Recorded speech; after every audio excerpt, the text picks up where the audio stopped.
Let's start it off with a mortgage update from Elisa. What's going on? Actually, a lot of things are going on. We all know that interest rates went up a little bit. Not so much in the news. Some potential shakings in the mortgage world are going to happen. I think we're going to talk about it later today. Get out. Shut the front door. Shut the B of A maybe going broke tease? I'm sorry, say that again? Is this the B of A maybe going broke tease? We're not big enough to sue yet, right? No. Okay, then yes. I'm not even sure B of A can find us on the internet radio station. I mean, the bottom line is that it's going to, because B of A is so big, it will affect the industry one way or another. You think? Absolutely. You think B of A? I remember, okay, we're going to go back here, but I remember my mother's first credit card was a Bank America card before it was Visa. Wow. You guys, can you believe that? The first credit card was from Bank of America, and it was called Bank America card. And I remember when they changed the logo. And she was so proud. She goes, I got a credit card. Wow. And now they could be going out of business. That's just a tease. Tune in next week for more information. I don't know if they can. Can they? Oh, man. Come on, get to the mortgage update. Okay, sorry. So All you right. said mortgage rates were up. They're actually really crazy. They've been fluctuating up and down. There was some spiking going on. But did they end up? They ended up. The stock markets ended up on a good little tick. And a good they did start going back down because I think the investors are realizing, Greece ain't out of the water yet. Whole Europe is in trouble. So they're starting to settle back down, which is what we're anticipating them to settle down. But, I mean, it's not just Greece. It's Portugal, Spain, Italy. I mean, it's everybody. It was like a disease over there. We're going to go into the European bond market again. Here we go. Oh, Scott, don't get us started. It's causing. You have no idea. Yeah. It's you haven't even since the beginning. It's greasy. If you think Greece... If you think Greece was a big deal, they're not. They're just like a that's a fraction. tip. I mean, it's a tip of the iceberg. Italy. Yeah. I mean, man. Hey, stay away from my peeps. Oh, all right. Forget all the mortgage. Forget all the this mortgage isn't another rate stuff. Patriots conversation. Forget the mortgage rate stuff. We're gonna stay away from his peeps. Who wants to talk about peeps, brother? We are going to get right into the subject because we have listeners out there that are very interested in this. We've been having some conversation about this on Facebook. Mm-hmm. So, can I get out of repaying my 2008 first-time buyer tax credit? First of all, what the heck is a 2008 first-time home buyer tax credit? Sounds like a question for the mortgage mistress.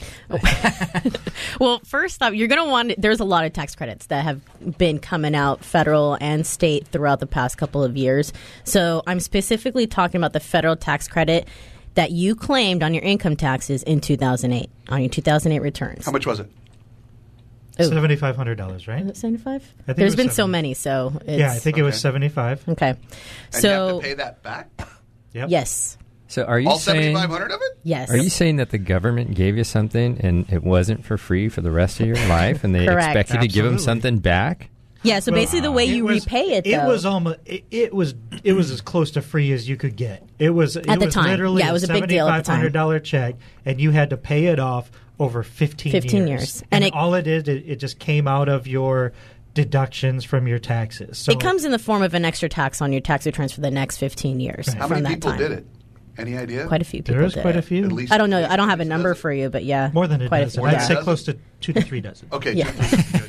So go. So basically, the main question is, can that repayment be accelerated in time? Because I'm coming across this question a lot doing refinances, right? And basically, the answer is yes, it can be accelerated. And that's one. The main idea with this credit is your home has to be your main home, your primary residence that you're living in. If at any point it stops becoming your main home, you will have to repay that back immediately. So within the first 3 years. Right. If you sell the home, if you convert it to a rental or a second or vacation home, say you're living in it and now you're living somewhere else and you made that a rental, or, and this one's kind of sad, but if your home is destroyed or condemned, and if you don't replace it within 2 years of that time, you will have to pay it back. But if you move, or if you refinance, or if you do anything right now, you're in the clear. Correct. Right? Because that would have already ended, because shortly after that, early 2009, new ones came tax out. Credit came back that was you don't for have to free, pay. that you didn't have to pay. Which back. is, can you imagine having bought in like December, and this is the one that you had to pay back, and then you hear, oh, there's another one that you don't have to pay back. Yeah, but still, there was still $7,500 you didn't have before. It was the grass is greener on the other Read side. the fine print. I'm so confused. Actually, I know. Okay, so here's the main question. Where we are. Here's the main question. The mortgage Can you mistress is get gonna out break of it it? Can you get out of it? Okay. Yes, technically you can. Say you you're divorced, okay, and your spouse gets the house and you don't. Yeah. You will no longer have to be able to repay that back. They will. Okay, so yes, your spouse will. So the real answer is no. Under small circumstances, yes, you can. But under certain circumstances, you wouldn't be the one responsible for paying it back. But somebody is. Somebody still is. Correct. Can it screw up a refi? No. No. Okay. No. If you were in the military and you had to move due to being relocated, you wouldn't have to pay that back. And then this one's kind of funny. It wouldn't be accelerated. You'd still have to pay it back on You still have to pay it taxes. back. It's not going to be accelerated. This is what we're talking about. This is getting all bungled, isn't it? It's bungled. I got to tell you, boy. If you guys just let me break it down. My flow is... Okay, everybody be quiet. Ladies and gentlemen. Elisa. Oh, my goodness. Well, we're on the down. last one now. Good. Break it down. If you die, you don't have to pay it back. Really? There you go. They give you that kind of break nowadays. All right. I'm pretty sure appreciate that. your estate would still probably Stock up on the shotgun shelves. You'll be fine. Okay, so basically, if you got the $7,500 You're gonna have to pay it credit, back.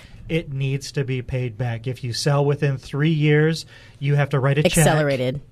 Accelerated means you have to write a check. Accelerated means you got to pay right now. Yes. Oh, man.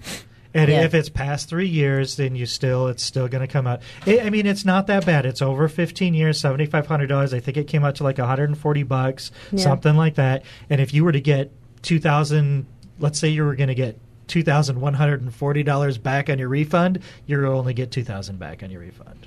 Nope. That's how it's paid back. Well, time for a supporter shout out because I know that this is applicable because we love our supporters of the show. After all, we are on a college radio station and support is so important. But one of our supporters, homeownershipuniversity.com, I'm sure will have more information about this and many other things.